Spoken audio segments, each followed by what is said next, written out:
Hi mga backyard, what's up? Welcome back again to my YouTube channel. So for today's video, i-update ko sa inyo ang aking mga alagang cockatiel. Dahil meron tayong isang kaibigan na nag-avail sa aking handfeed cockatiel. At i-update ko din sa inyo ang aking isang parisan na mayroong 5 painakay. Kung ano ang mga ginagawa ko, ano mga pinapakain ko para maging malusog ang kanyang mga painakay. At para pantay-pantay ang laki mga backyard. So wag na natin patagalin, start na tayo.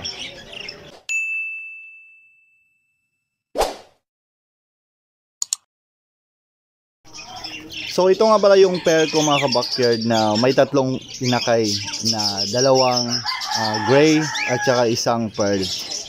So mga 15 days na yata yung nagdaan at ngayon ko lang na-update sa inyo dahil medyo busy tayo. At gusto kong ipakita sa inyo ang isang customer ko na nag-avail sa mga painakay nito. At ang 2 inakay nito na gray is hindi ko in-out dahil wala pa akong gray dito na cockatiel, kaya inilagay ko sila sa flying cage ko para gawin kong future breeder dito sa aking area. At saka ang parisan na to is nag-start na din silang mag-mating, parang malapit na itong mag-itlog dito sa nest box na to. Tsaka dito ko na nalagay mga ka-backyard ang 2 gray cockatiel dahil bala ko sanang ipakita sa inyo. Kaso medyo busy ako at inaaway na po ng parents sa 2 to. Kaya ngayon ko lang ipinakita sa inyo. So nasa flying cage na po sila ngayon. So ayan, mayroon po tayo ditong 2, 4, 6, 7. So mayroon po tayong 7 na cockatiel dito sa loob ng aking flying cage. So ayan po sila.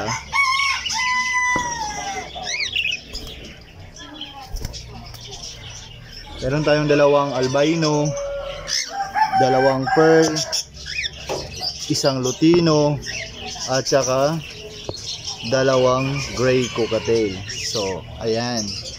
Ang bala ko kasi mga ka-backyard na magdagdag ako ng mga breeders na cockatiel dito sa aking area. Kaya, pinagulang ko muna sila sa flying cage para maganda ang conditioning sa ating mga alagang cockatiel. At gusto ko din ipasilip sa inyo mga ka-backyard ang pair ko na white face gray at saka itong lutino hen. Yan, nasa loob po siya ng nest box. So parang sumusubo po siya sa kanyang mga painakay.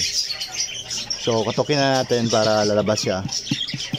Dahil gusto kong i-update sa inyo ang kanilang mga painakay.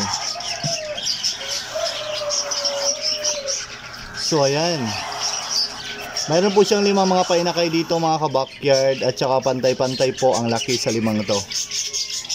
So ano nga ba ang mga ginagawa ko para pantay-pantay ang laki sa mga painakay nila? Ano nga ba ang mga ginagawa ko? Bakit nakabigay sila sa akin ng 5 painakay?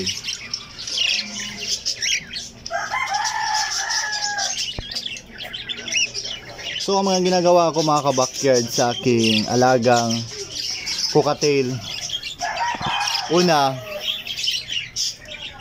para dumami ang kanilang painakay is nung nasa breeding pa sila, nagbibigay ako ng egg 1,000 sa kanilang patubigan. So 3 times a week po ako nagbibigay ng egg 1,000 sa kanila nung nasa breeding pa sila.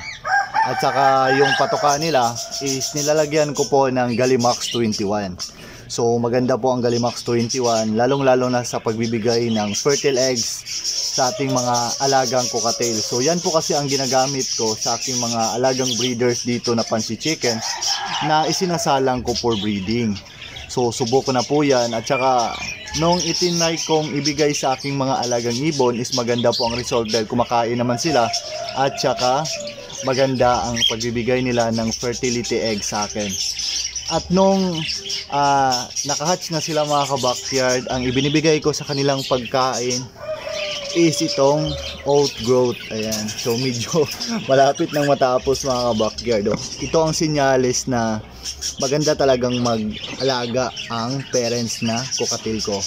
Dahil nakikita nyo naman marami na silang kinakain. So oat growth at saka sunflower ang ibinibigay ko dito. At saka sinamahan ko din ng chick booster.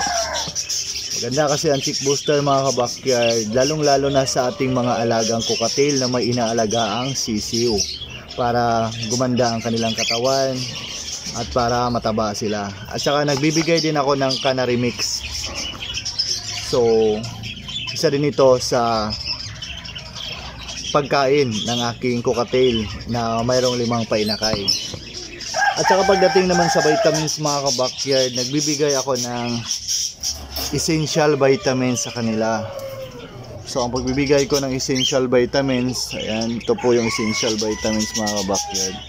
So ang pagbibigay ko ng essential vitamins sa aking mga alagang cockatiels, nagbibigay ako 4 times a week.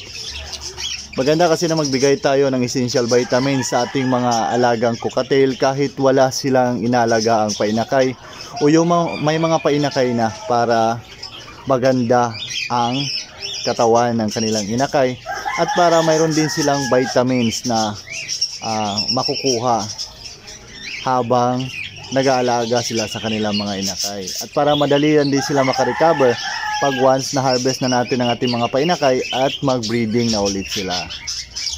At pagkatapos kong magbigay nga pala mga ka-backyard ng essential vitamins, so relax ng 3 days. Pagkatapos ng 3 days, nagbibigay din ako ng dextrose powder.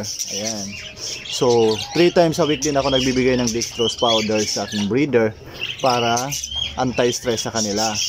So maganda kasi ang dextrose powder mga ka-backyard, lalong-lalo na sa ating mga alagang cockatiel na may mga inaalagaang painakay, dahil anti-stress po ito sa kanila at malaki po ang tulong nito habang nag-aalaga sila sa kanilang mga painakay.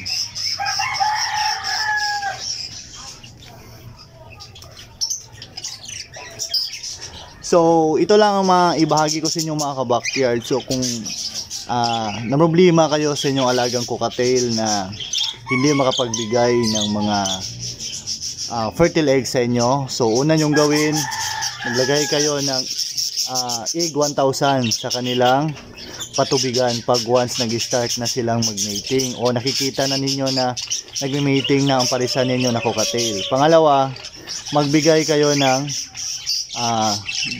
Gallimax 21 sa patokaan nila. So isama nyo po yan sa seeds na ibinibigay ninyo. So 3 piraso lang po mga ka-backyard na pagbigay ninyo bawat araw, dahil malaki po ang tulong yan para posibilidad na maraming fertile sa itlog ng iyong alagang cockatiel.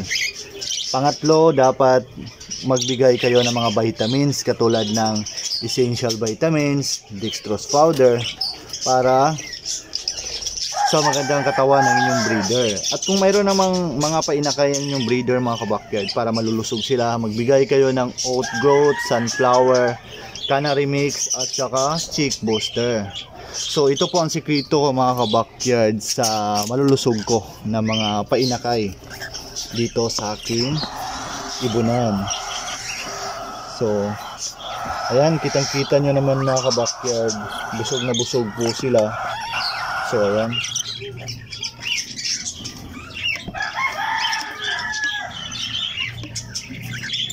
at saka magkasing laki po sila ng mga kapatid nila. So ang 5 to is pantay-pantay po ang laki nila. So mayroon po ditong isang gray at saka 4 na lutino. Ayan, ang ganda po ng mga painakay na to mga ka-backyard. So kukuha tayo dito ng breeder para gawin nating future breeder pag once ready na siya na magamit for breeding. At saka yung iba, kung sino ang gusto mag-avail sa inyo ng mga good for hand feed, so pwede tayo maka-out dito mga ka-backyard na maabili nyo at matrain ninyo sa inyong mga bahay para maka-free flight kayo. So dito na magtatapos ang video ko mga ka-backyard. Maraming salamat sa panonood, at kung bago ka pa lang sa aking YouTube channel, don't forget to like, share and subscribe para lagi kayong updated sa mga lalabas ko pang videos patungkol sa aking mga alaga.